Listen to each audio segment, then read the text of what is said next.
Before cities rose from the dust, before kings and empires, before the first seed was ever planted in the soil, there were only small bands of humans, walking the earth under an endless sky. They moved with the seasons, following the herds, the rivers, the fruiting trees. Every day they woke with one question: what will we eat today? This was life tens of thousands of years ago, in the time of the hunter-gatherer, a time when the human diet was shaped not by supermarkets, but by survival. The world before farming. Imagine standing in Africa 100,000 years ago. The air is warm and dry, but the horizon is green with savanna grasses. Herds of antelope graze in the distance. Birds rise in flocks from the trees. The first humans, Homo sapiens, live in small groups, rarely larger than 30 people. They have no farms, no permanent homes. They carry only what they can walk with: stone tools, baskets, wooden spears. Their diet depends entirely on what nature provides. If the rains have been good, fruits and tubers are plentiful. If not, they must travel farther, hunt more, and risk more. Food is not just nutrition, it is survival, and the search for it shapes every waking moment. Hunting the great game. Meat was a prized treasure. Large animals like mammoth, bison, and elk could feed a whole group for days, but bringing one down was dangerous and exhausting. Early humans used sharp stone spearheads, ambush tactics, and sheer cooperation to outwit their prey. Sometimes they didn't hunt at all. They scavenged. If a pride of lions abandoned a kill, humans would rush in, cut away meat with flint knives, and leave before the predators returned. Every scrap counted, even marrow from cracked bones, rich in fat and calories. Protein from animals gave energy for travel and strength for survival. But meat was unpredictable. A bad hunt meant hungry days, so the human diet had to be far more diverse. Gathering nature's pantry. For much of the year, plants were the true backbone of the diet. Women and children often gathered berries, edible leaves and roots. Nuts like acorns and walnuts were stored for lean times. Seeds could be ground between stones to make coarse, porridge-like meals. Knowledge of plants was a form of wealth. Eat the wrong leaf, and you might not survive the night. Eat the right root, and you could heal a fever or calm a cough. This knowledge was passed down through generations, the first form of nutritional science. Honey, when found, was like gold, a rare burst of sweetness in a diet otherwise shaped by earthy flavors. Seasons of hunger and plenty. Prehistoric diets changed with the calendar. In summer, fruits were abundant, and game was easier to track. In winter, resources shrank. People relied on dried meat, stored nuts, and whatever could be hunted in harsher weather. Migration was often the answer. Following herds meant following food. In some regions, people moved toward coasts or rivers in winter, where fish and shellfish could be caught even when land plants were scarce. The gifts of water. Water wasn't just for drinking, it was a food source.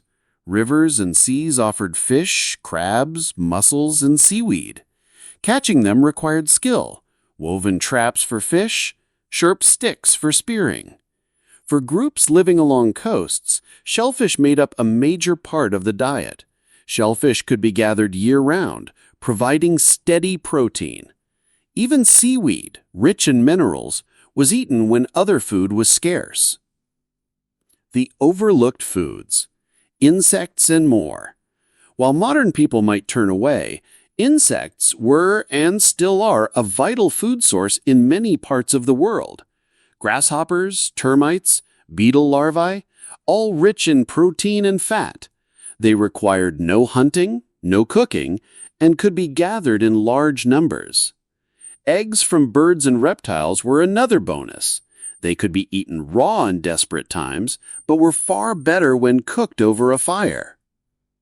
The invention of cooking. Fire changed everything.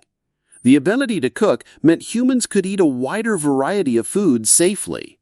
Raw tubers that were too tough became soft and edible. Meat cooked over flames was easier to chew and digest. Fire also allowed for food preservation, drying meat and smoking fish to last longer. This meant fewer hungry days and more time to focus on tool-making, art, and exploration. Tools and techniques. Stone tools were the prehistoric kitchen. Sharp flakes cut meat, heavy stones cracked bones, grinding stones turned seeds into flour. Spears, bows, and traps expanded hunting success. Nets and baskets made gathering faster. Every innovation in food gathering was also an innovation in survival. Nutrition before science. Without knowing words like protein or vitamin, prehistoric humans still achieved balanced nutrition. Meat provided essential amino acids and fat. Plants brought fiber and vitamins. Seafood offered omega-3s for brain health. The variety kept early humans healthy enough to travel long distances and survive harsh climates. Diseases of modern diet, obesity, diabetes, were unknown. The challenge was not overeating, but eating enough.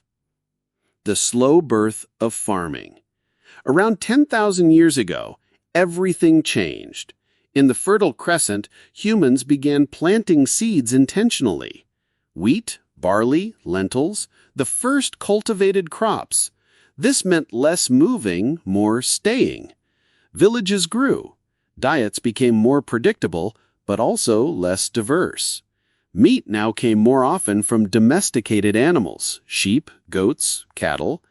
While farming brought stability, it also meant humans relied on fewer foods, and nutritional deficiencies became more common.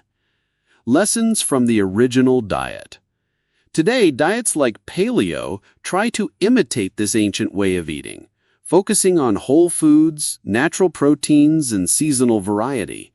While we can't live exactly like hunter-gatherers, we can learn from their balance, their connection to nature, and their deep knowledge of the land.